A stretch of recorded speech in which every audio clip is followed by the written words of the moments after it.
तो दोस्तों, आइए आज हम बात करेंगे 30 जनवरी 2022 के कुछ करंट अफेयर्स के क्वेश्चन की।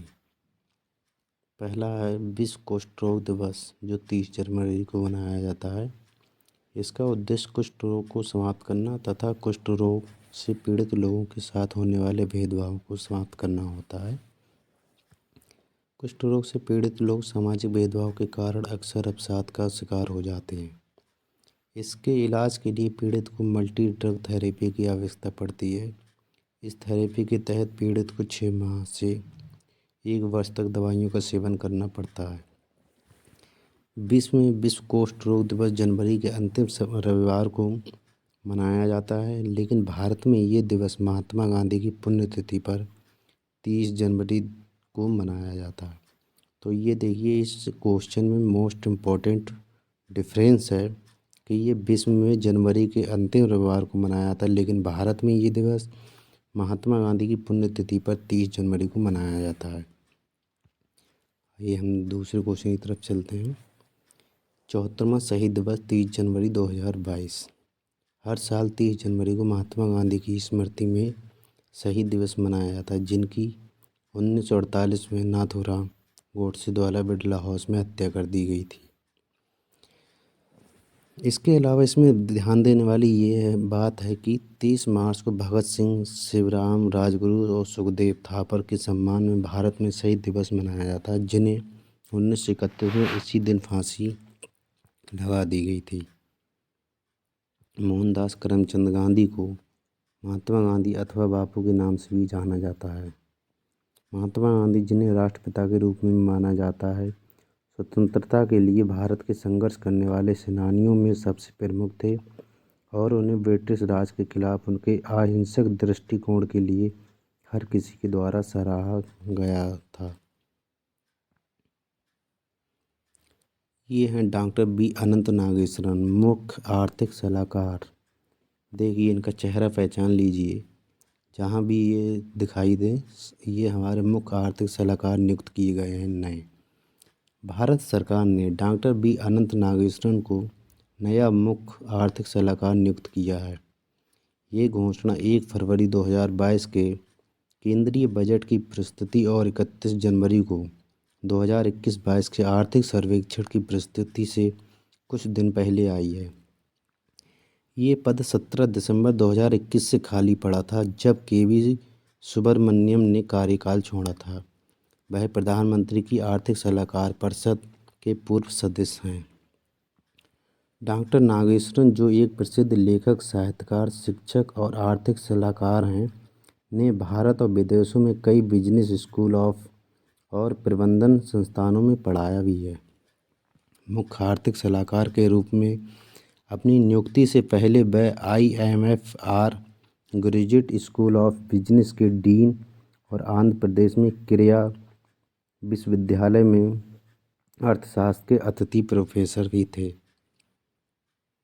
ये हैं मिशेल स्टार्क, अपना पहला एलन वार्डर पदक जीता।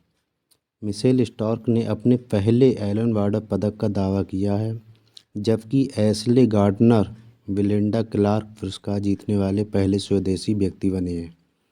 ये क्रिकेट ऑस्ट्रेलिया पुरस्कारों में शीर्ष 2 सम्मान हैं।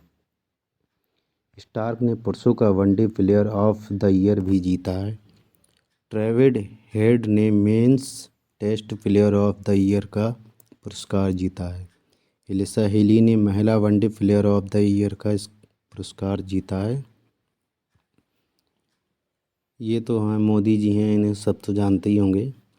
PM Modi Pandit Jasraj cultural foundation शुभारंभ किया है। प्रधानमंत्री नरेंद्र मोदी ने 28 जनवरी 2022 को भारतीय शास्त्रीय गायक की 92वीं जयंती के अवसर पर पंडित जसराज सांस्कृतिक फाउंडेशन का शुभारंभ किया। फाउंडेशन की स्थापना पंडित जसराज के बेटे सारंग देव पंडित और उनकी बेटी दुर्गा जसराज ने की है। इसका मुख्य उद्देश्य भारत की राष्ट्रीय विरासत, कला और संस्कृति की रक्षा, संरक्षण, विकास और प्रचार करना है। ये हैं सुभाष गर्ग। सुभाष गर्ग द्वारा लेखक द 10 ट्रिलियन ड्रीम नामक एक नई पुस्तक।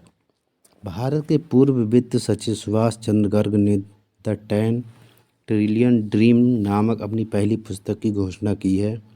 पुस्तक फरवरी 2022 के अंत तक प्रकाशित होगी। नई पुस्तक उन महत्वपूर्ण नीतिगत मुद्दों की पड़ताल करती है जिनका भारत आज सामना कर रहा है और 2030 के मध्य तक इसे 10 ट्रिलियन अमेरिकी डॉलर की अर्थव्यवस्था बनने के लिए सुधारों का सुझाव देता है। ये पेंगुइन रैंडम हाउस इंडिया द्वारा प्रकाशित किया गया है। 36 वर्षों से अधिक समय तक भारतीय प्रशासनिक सेवा के सदस्य गर्ग ने केंद्र सरकार और राजस्थान सरकार दोनों के लिए विभिन्न प्रमुख पदों पर कार्य किया है। उन्हें मार्च 2019 में वित्त सचिव नामित किया गया था। भारत का सबसे बड़ा ईवी चार्जिंग स्टेशन गुड़गांव में खुला। 4 पहिया वाहनों के लिए 100 चार्जिंग पॉइंट की क्षमता वाला भारत का सबसे बड़ा इलेक्ट्रिक वाहन चार्जिंग स्टेशन गुरुग्राम में दिल्ली जयपुर राष्ट्रीय राजमार्ग पर खोला गया है।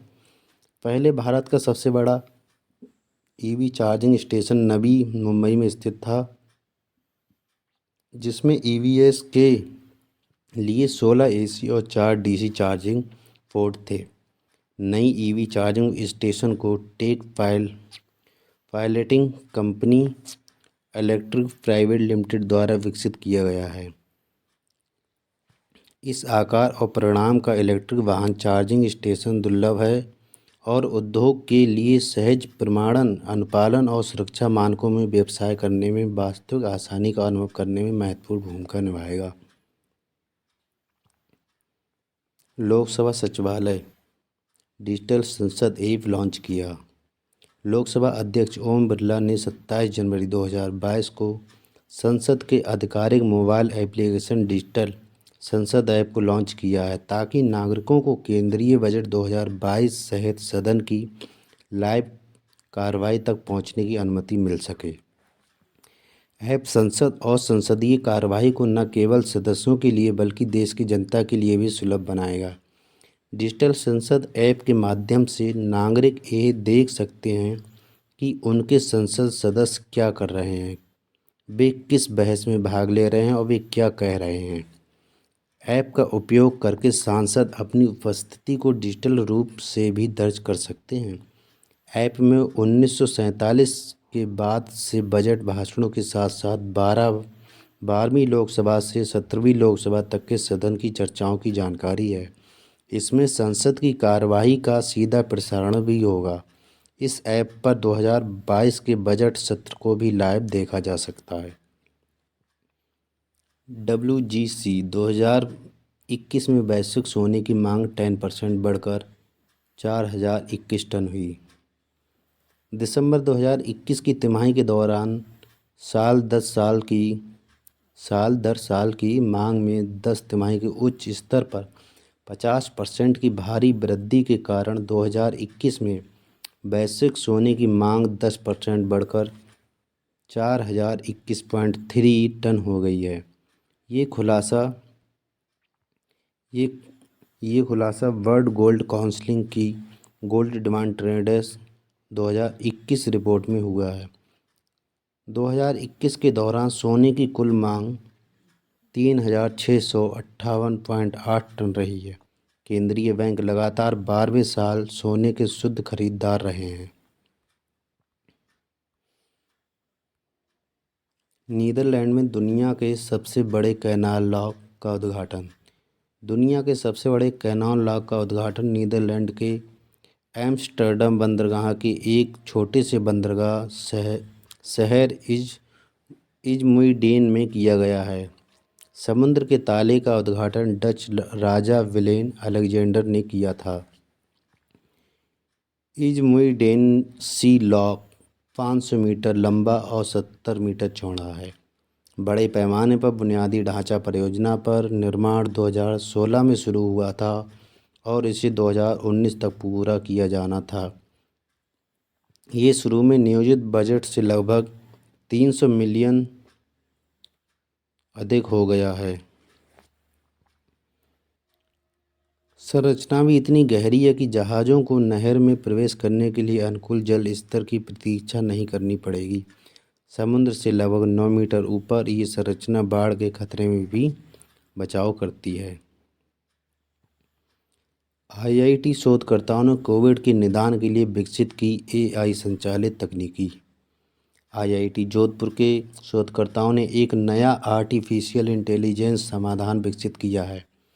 ये एक कोविड प्रभावित फेफड़े और एक गैर कोविड प्रभावित फेफड़े के बीच में अंतर करने के लिए छाती के एक्स-रे प्रतिबिंबों में मौजूद असमानताओं को जान सकता है। शोधकर्ताओं ने इसे कोमिट नेट नाम देने का प्रस्ताव रखा है। ये प्रयोग 2500 से अधिक छाती के एक्स-रे इमेज के साथ किया गया है और लगभग 96.80% संवेदनशीलता हासिल की है। दोस्तों, ये क्वेश्चन आने वाली परीक्षाओं के लिए बहुत इम्पोर्टेंट साबित हो सकता है। एनएचआरसी प्रतियोगिता में फिल्म स्ट्रीट स्टूडेंट का प्रथम पुरस्कार के लिए चयन। एनएचआरसी ये क्या है? नेशनल ह्यूमन राइट कमीशन, राष्ट्रीय मानवाधिकार आयोग द्वारा आयोजित एक प्रतियोगिता में तेलुगु लघु फिल्म स्ट्रीट स्टूडेंट को प्रथम पुरस्कार मिला है। अंकुला संदीप की इस फिल्म को 7वीं शॉर्ट फिल्म अवार्ड प्रतियोगिता में 2 लाख रुपए का पुरस्कार मिला है। रोमी मेईतेई की कर्फ्यू को 1.5 लाख रुपए के दूसरे पुरस्कार के लिए चुना गया है। नीलेश अम्बेडकर की मुंद्यार को 1 लाख रुपए के तीसरे पुरस्कार के लिए चुना गया है। दोस्तों, तो ये थे हमारे 30 जनवरी 2022 के कुछ करंट अफेयर्स के क्वेश्चन जो सभी कम्पिटिटिव एग्ज़ाम के लिए बहुत ही इम्पोर्टेंट हैं। Day by day current affairs के क्वेश्चन पाने के लिए हमारे चैनल को लाइक करें, शेयर करें और सब्सक्राइब करें। Thank you.